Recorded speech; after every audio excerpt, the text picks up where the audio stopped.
over 300 years, Britain's armed forces, sailors, soldiers and airmen have had their spirits raised by the sound and ceremony of our world-famous military bands. Now, Bandleader, the producers of the biggest and best digital audio recordings of military bands in the world, offer on video cassette the never-to-be-repeated spectacular Wembley Military Pageant. This event was hailed as the biggest band show in the world, with over 2,000 bandsmen taking part.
Also, the massed bands of Her Majesty's Royal Marines performing the Mountbatten Festival of Music, recorded live at the Royal Albert Hall, London.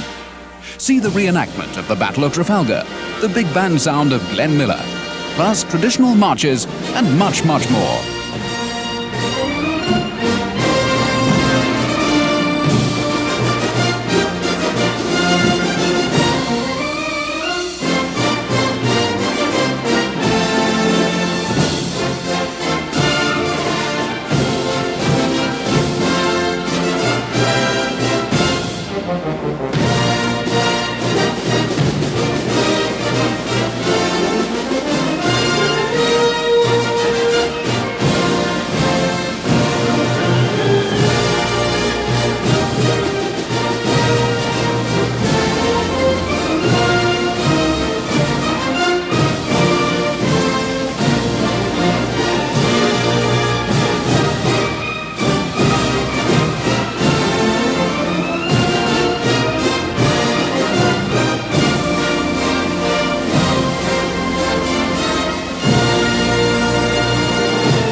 For the first time ever, all three services come together on Horse Guards Parade to perform in the presence of Her Majesty the Queen Mother.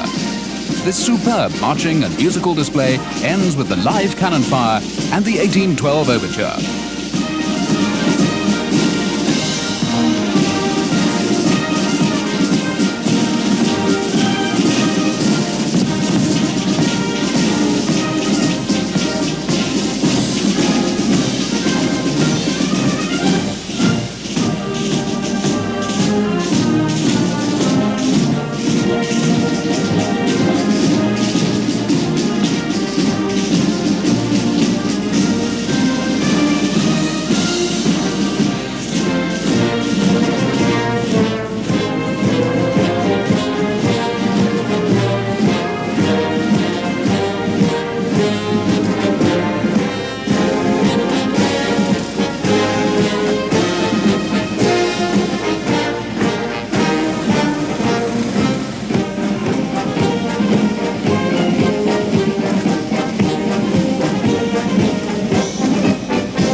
and searchlight tattoo comes to life with the spectacular motorcycle display from the White Helmets, precision marching by the Royal Air Force, and music from the bands of the Royal Marines and the Army, plus much more.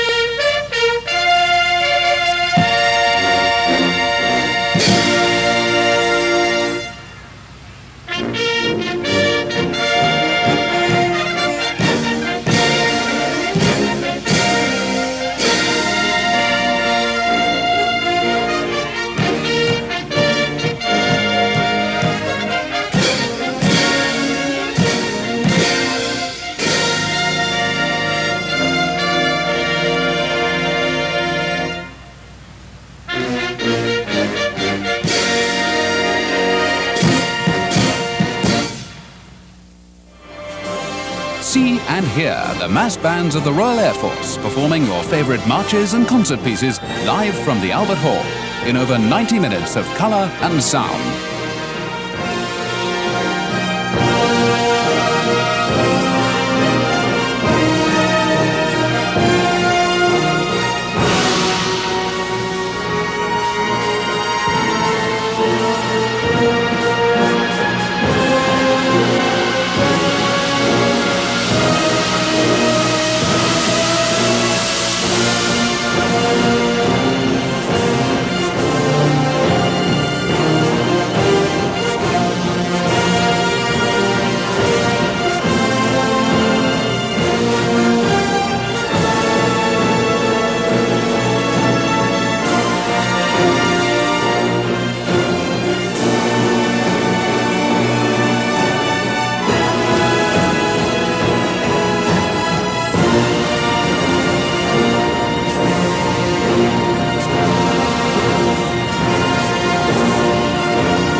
The famous Corps of Drums join together with the mass bands of the Royal Marines to beat retreat in a precision marching display unique to the Royal Marines.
These exciting video recordings, plus more to come, are exclusively available from Bandleader, part of the Valentine Music Group and its appointed distributors worldwide. Bandleader, for the best in military music.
The construction of Hadrian's Wall by the Romans was an indication of the ferocity of the Scottish forces encountered by the Roman armies, a reputation which has persisted throughout the centuries.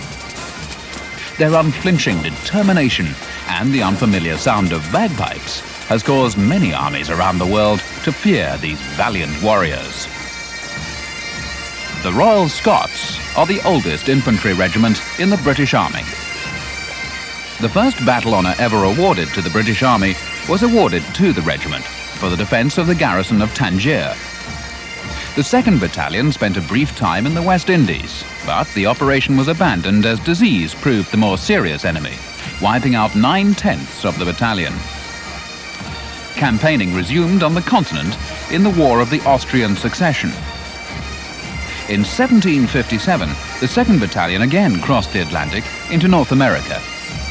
The French were in control of Canada and Louisiana and were attempting to link the two colonies.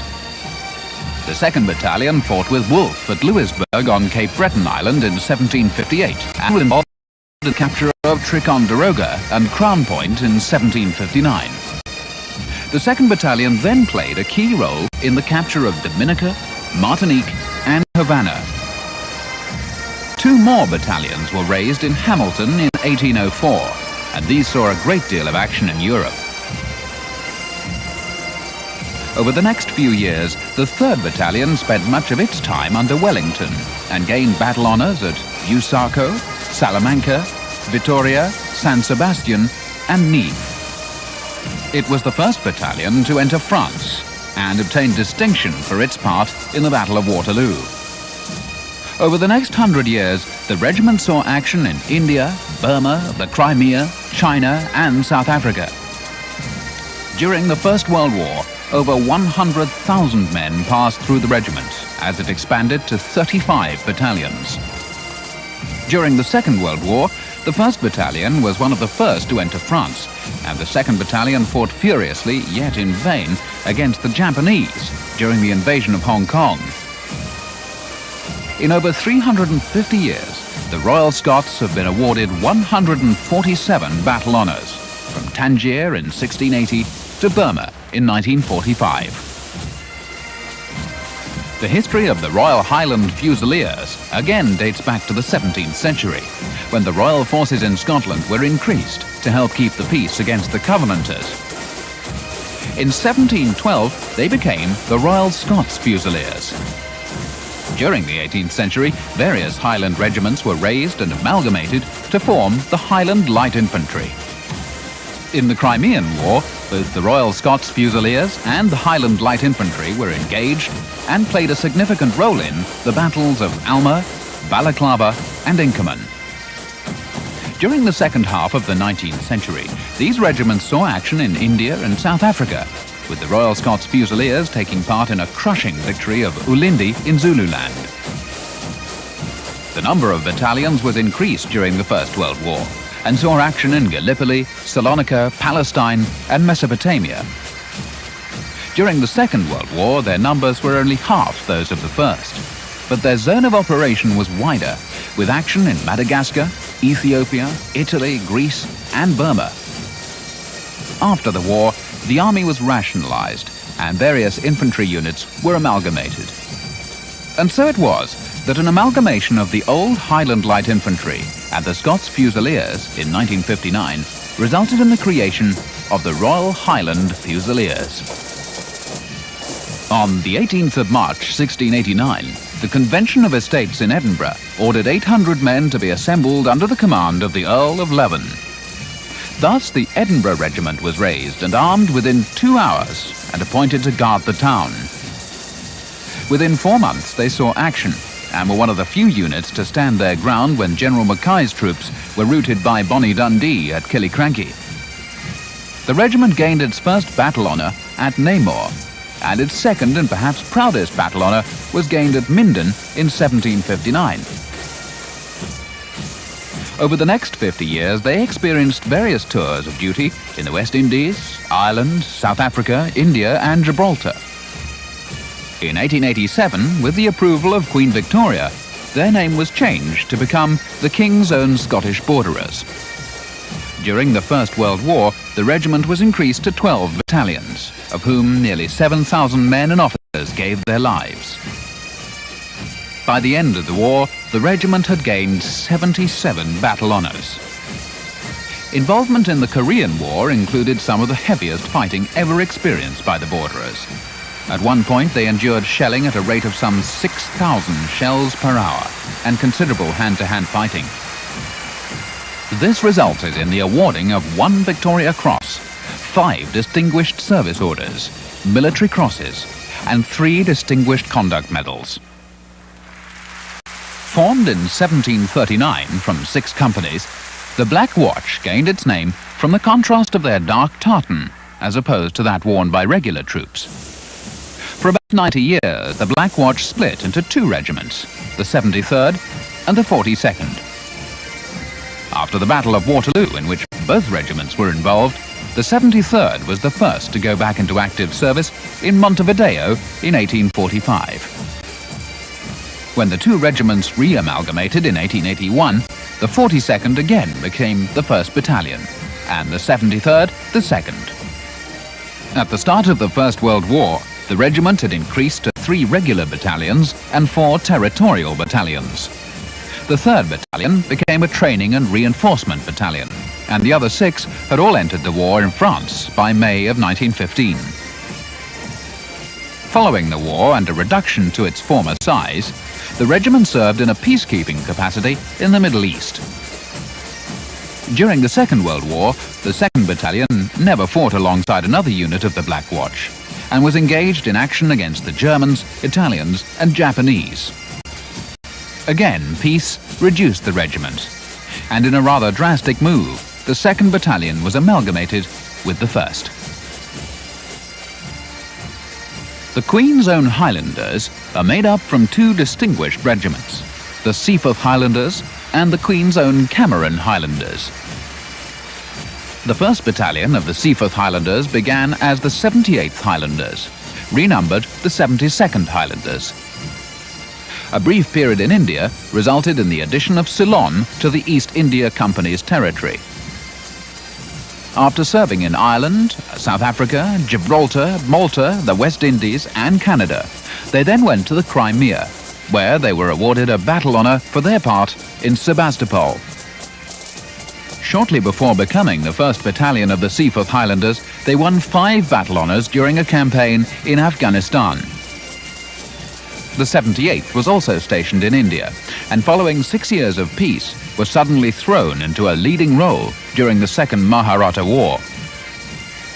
Heavily involved with the March on Lucknow, the 78th received 8 Victoria Crosses, and upon their return to Scotland were hailed as the saviours of India.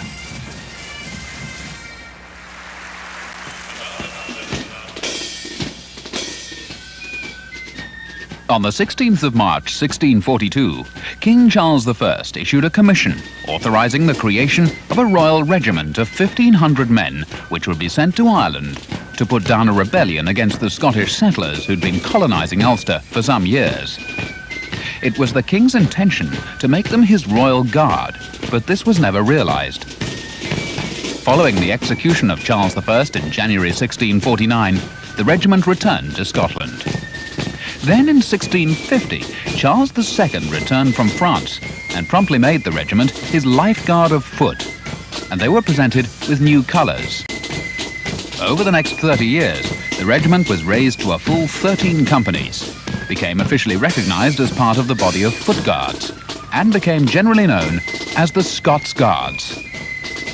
Their first battle honour was obtained under Marlborough at Namur in 1695, and their second at the Battle of Dettingen in 1743. The 2nd Battalion fought at Waterloo and became involved in some savage yet decisive hand-to-hand fighting. In 1854, the 1st Battalion was sent to the Crimea with the Guards Brigade and took part in the Battle of Alma soon after their arrival. The regiment served with distinction throughout the First World War in battles such as Marne, Aisne, Ypres, Somme, Hindenburg Line and Flanders. During the Second World War, the 1st Battalion served in Norway, North Africa and Italy. The 2nd Battalion was also in North Africa, then in Italy, including the Salerno landing, and finally in the Northwest Europe campaign. The 3rd Battalion fought in Churchill tanks from Normandy to the Elbe. In 1982, the 2nd Battalion sailed on the QE2 to take part in the Falklands War, capturing Mount Tumbledown following a night attack on June the 14th.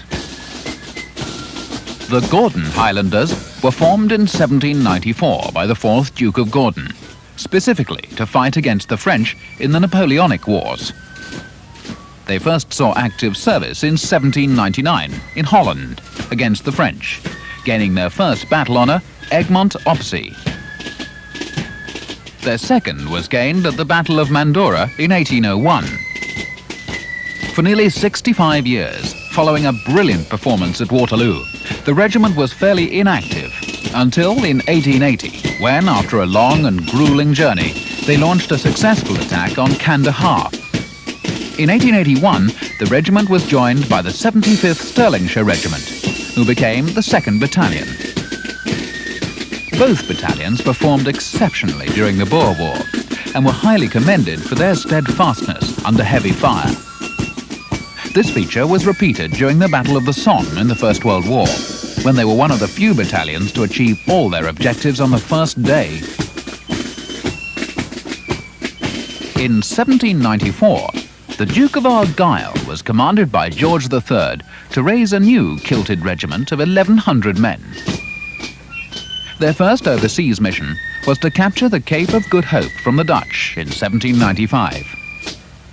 In 1808, they joined the campaign in Portugal and were increasingly finding it difficult to obtain new recruits and replacements. Over the next 75 years, the regiment served in Jamaica, the Cape of Good Hope, Greece, India, and South Africa. In 1881, it became the 1st Battalion of the Argyll and Sutherland Highlanders. Their first tour of duty was also to the Cape of Good Hope, where they stayed until 1814. Having missed the Napoleonic Wars, they were next sent to America, where they suffered heavy losses in the Battle of New Orleans. Following short periods of service in Ireland, the West Indies, and Canada, they then joined the Highland Brigade in the Crimean War. At Balaclava, they held off a charge by the Russian cavalry, which earned them the nickname the Thin Red Line. Upon their return to Scotland, they became the 2nd Battalion of the Argyll and Sutherland Highlanders. Since the Second World War, the battalions have seen a fair amount of action in the Far East. Attempts to disband the regiment were met with a strong public campaign, and since then the regiment has been brought back up to full battalion strength. The regiments of the Scottish Division enjoy a unique place in the history of Britain.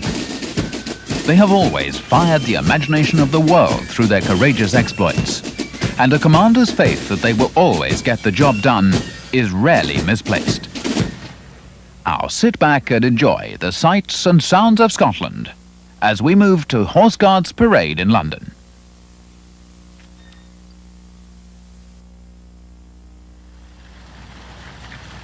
There are 37 regiments represented here tonight. At the heart of the parade, the 7 full-time Scottish regiments. The Royal Highland Fusiliers, the King's Own Scottish Borderers, the Black Watch, the Gordon Highlanders, the Queen's Own Highlanders, the Argyll and Sutherland Highlanders, and the Royal Scots, who claim a history so long that their detractors call them Pontius Pilate's bodyguard. They now play the fanfare, the Saltire, the Silver Cross of St Andrew.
conductor, senior bandmaster, David Knox, Gordon Highlanders.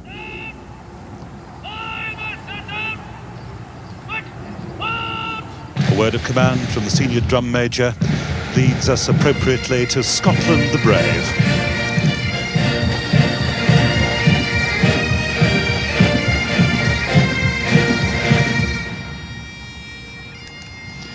A solo piper, Pipe Major Gavin Stoddart, now plays his own tribute to Her Majesty. This is his final parade. He's about to take up the post of Director of Army Bagpipe Music.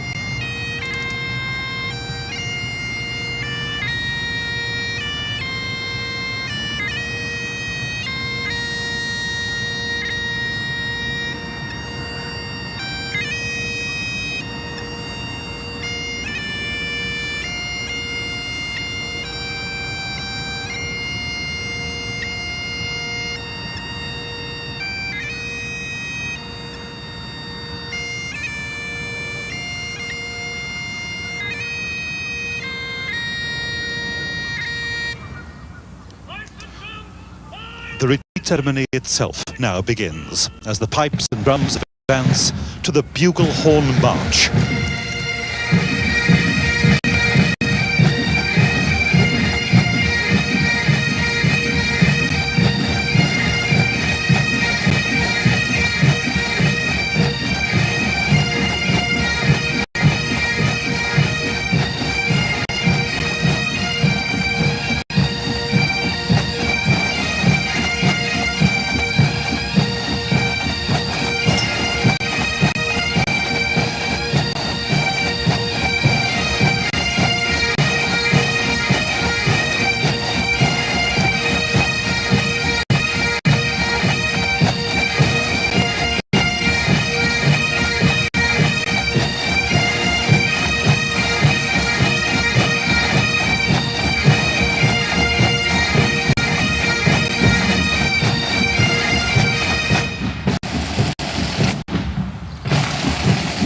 The drums advance, an instrument as old as war itself.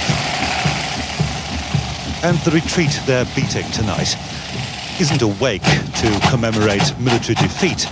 It has its origins in the 16th century when buglers and drummers on a garrison rampart would beat a signal of retreat to warn townspeople or soldiers outside the city that the gates were about to be closed for the night. In more gentlemanly days of conflict, drums were beaten to break off the day's attack.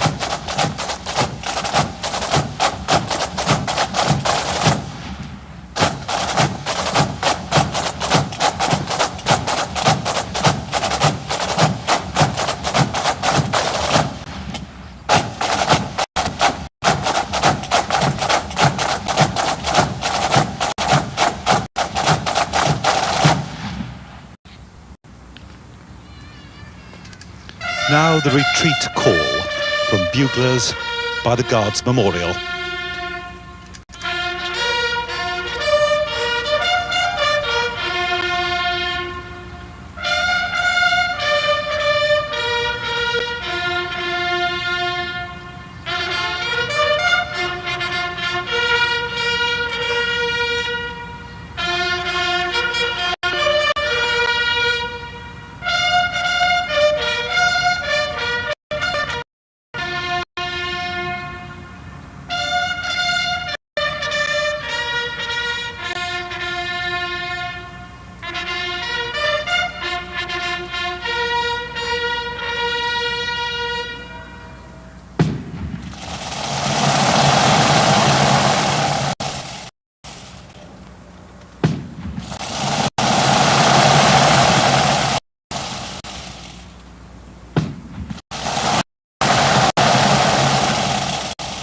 As well as the 7 full-time regiments, you'll also have noted, of course, the uniform of the Gurkhas. Add to those affiliated territorial regiments and Commonwealth detachments from Northern Ireland, from Australia, from Malaya, New Zealand and Canada. 558 musicians in all.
There now follow the retreat marches. And first, the Highland Brigade at Magersfontein, an echo of the Siege of Kimberley in 1899.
Bloody fields of Flanders, that cockpit of Europe that's claimed the lives of British fighting men since the 13th century. 147,000 Scotsmen died there during the First World War.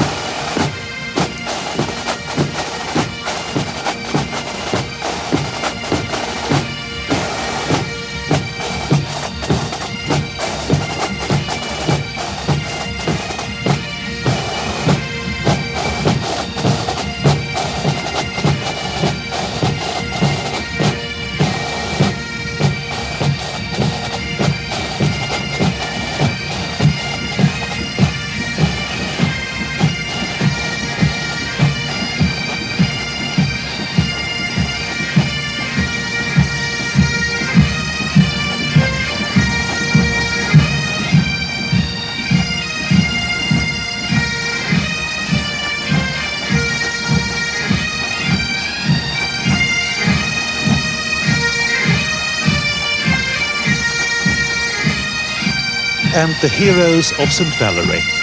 In mid-June 50 years ago, the 51st Highland Division was cut off by the German advance after Dunkirk. Some 8,000 soldiers became prisoners of war.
Retreat having been beaten, the garrison now safely within the walls, the massed military bands step off to the entertainment, the pride of Princes Street.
bands, having countermarched through the star formation, now transport us to the world of Harry Lauder and I Love a Lassie.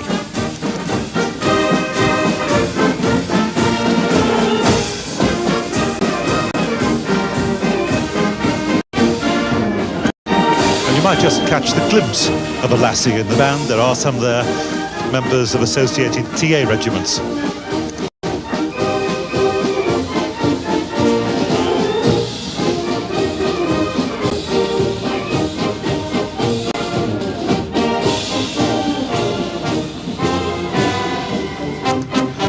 And while questions are asked about Donald's trousers, the bands spin into the three-point wheel.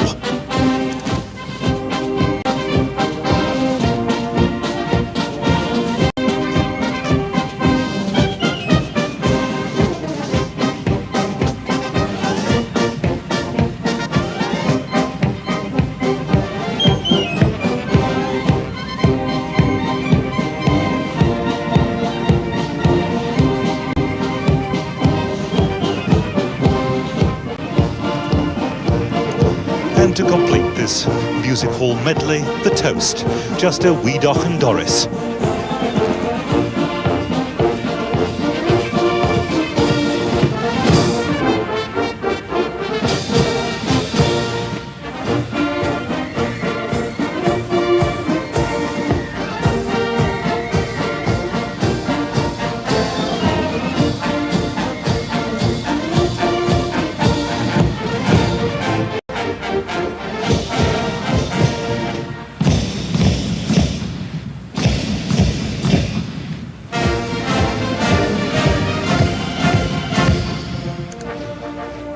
Bands now countermarch towards the gardens of Downing Street, tonight's Road to the Isles.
The bands now prepare to troop in slow time. The Eriskay Love Lilt, a particular favourite of Her Majesty Queen Elizabeth, the Queen Mother, leading us to the northern lights of Old Aberdeen.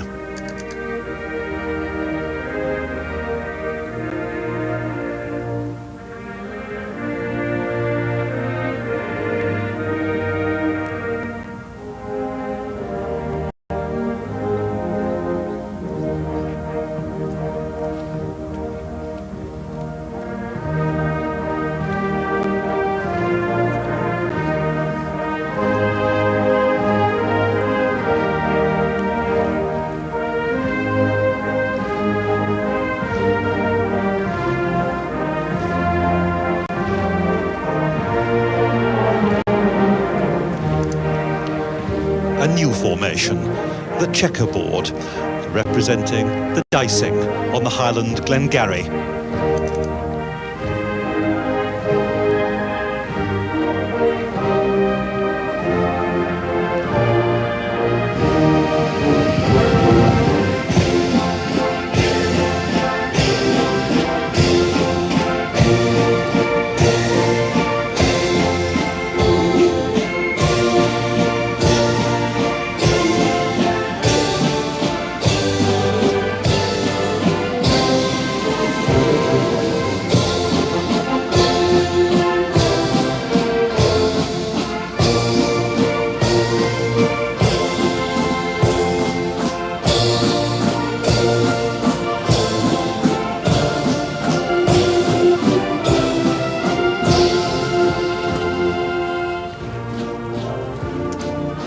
change of city for those who belong to Glasgow.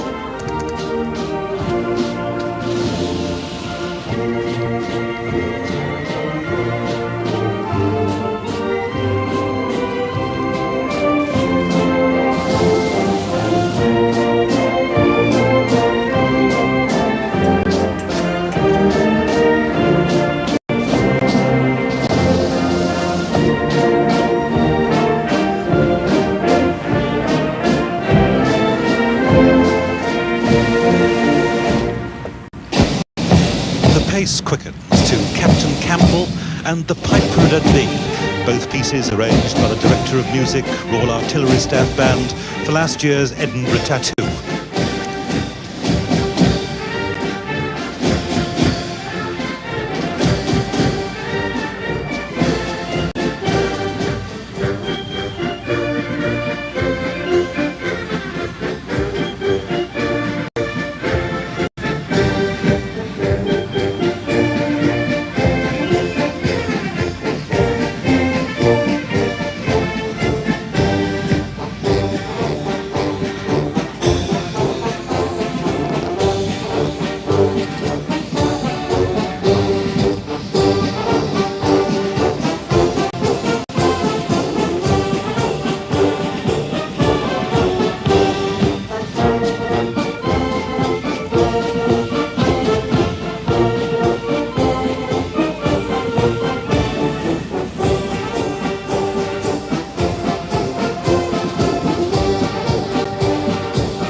Tune Scottish Emblem, dedicated to Her Majesty Queen Mary, during which the bands perform the complex drill routine of the Crown Countermarch.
Pipes and drums take centre of the parade now, with Prince Charles's welcome to Lochaber.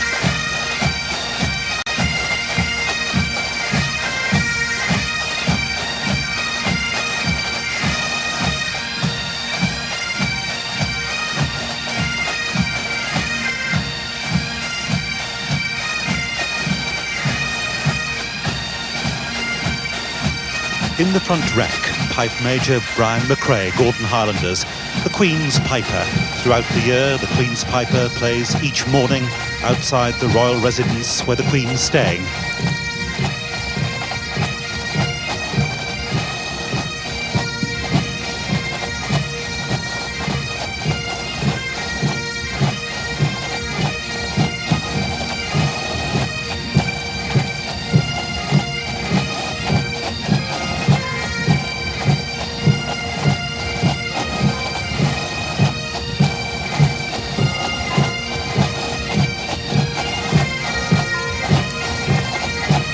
pipes and drums form the St Andrew's Cross.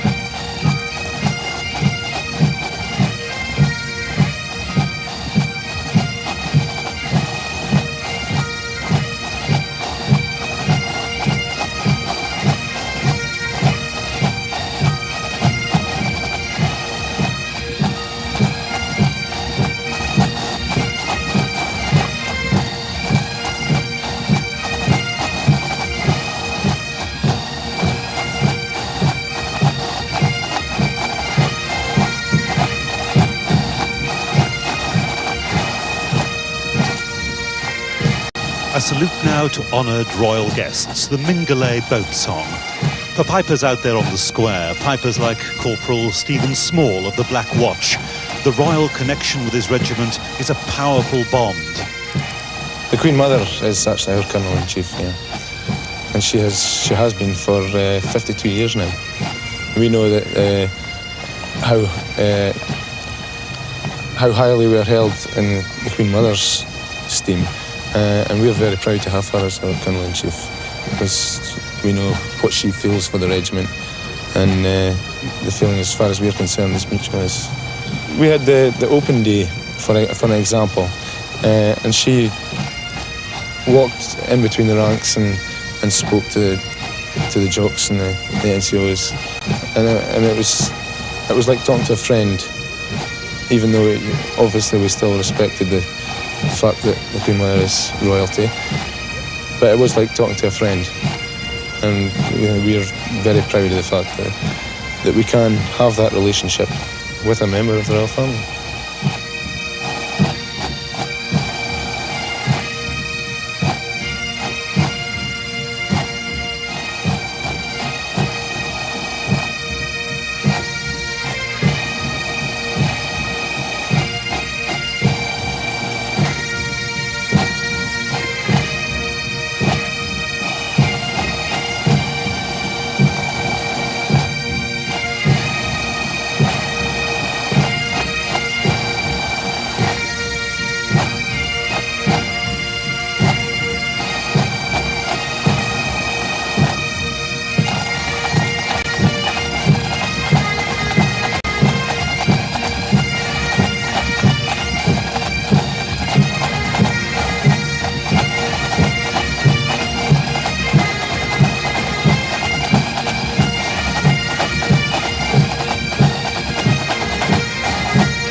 The traditional hornpipe, the swallow-tailed coat, gives way now to the real, the silver spur.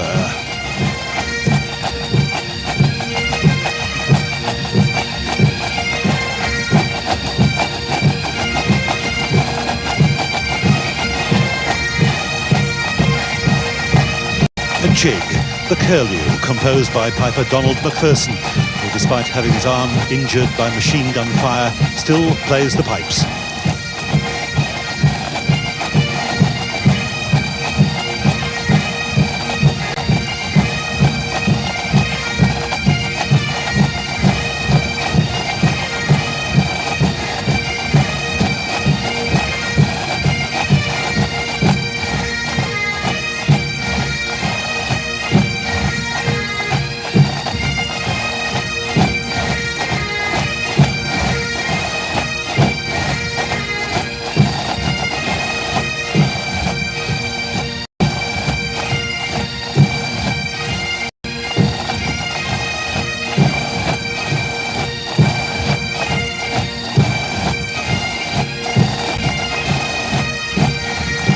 The Strathspey, Captain Horn, followed by Macfarlane's Reel.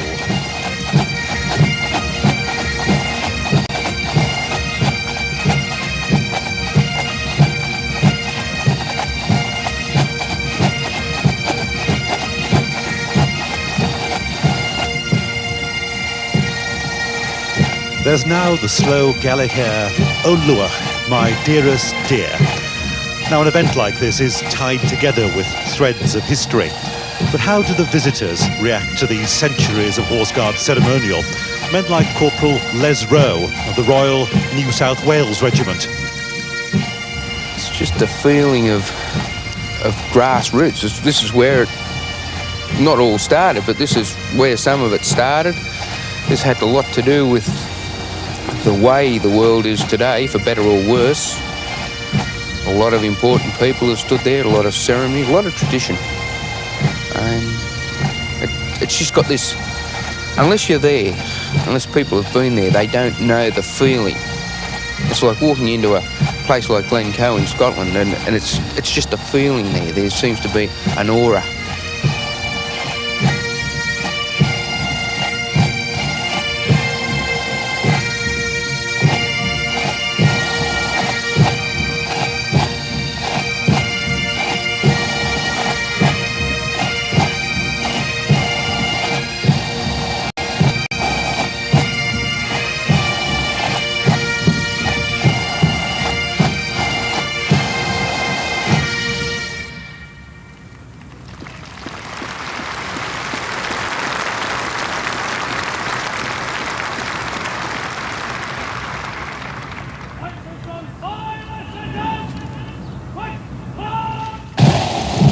A word of command from the senior drum major orders us to the quick march.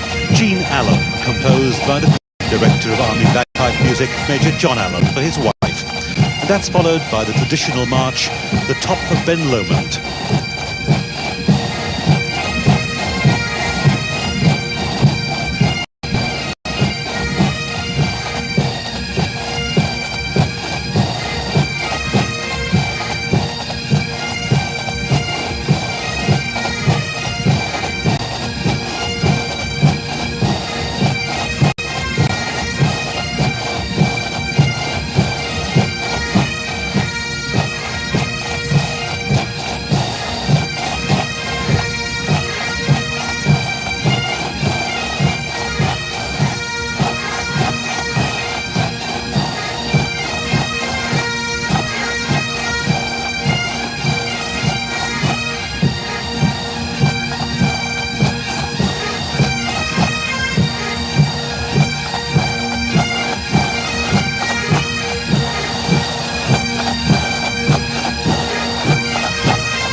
massed bands and the pipes and drums combine now for the finale of Beating Retreat, playing the Glendalough Highlanders and the Athol Highlanders.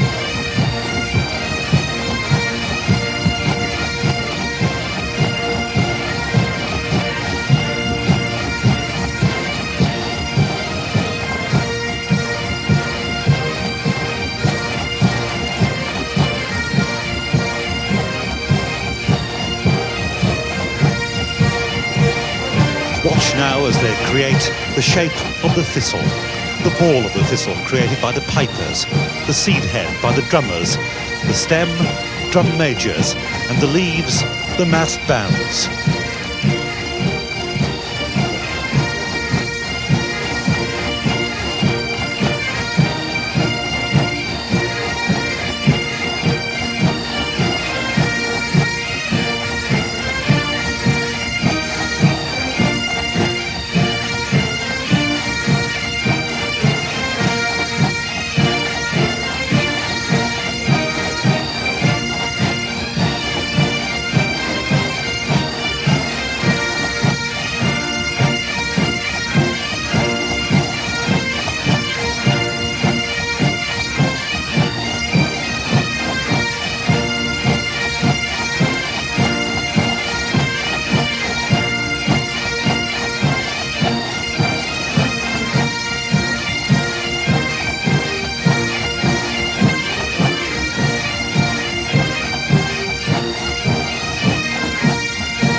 Bands conducted now by Director of Music, Captain Geoffrey Kingston, who also arranged Happy We've Been All Together.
Some 8,000 people have paid to watch tonight's ceremonial here at Horse Guards. The proceeds will all go to service charities. And that audience will now be treated to a glimpse of the distant hills. Captain Kingston's arrangement of a tune you might know better as the theme for the television series Crown Court.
Senior Drum Major Bert Tompkins orders the bands to reform on the high road to Gairloch.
The Senior Drum Major now marches forward to ask permission of the Queen for the Scottish Division to withdraw.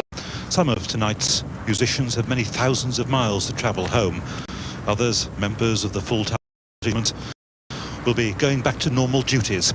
Soldiers first, musicians second. We have your permission, please, to march the last lines off the parade.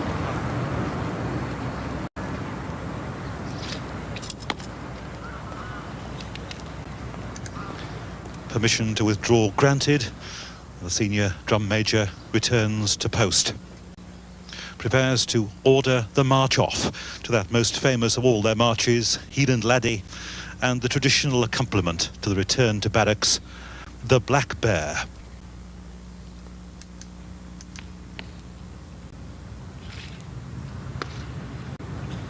The mass bands will march off by the centre. Quick, march!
The battle honours of these Scottish regiments, themselves for centuries of our history. Minden, Gallipoli, the Somme, Salamanca, Burma, Palestine, Waterloo, and many hundreds of others. But wherever they served, the call to beat retreat signalled security and safety. For generations of Keelan soldiers, it's become a symbol of the struggle over and peace at the close of day.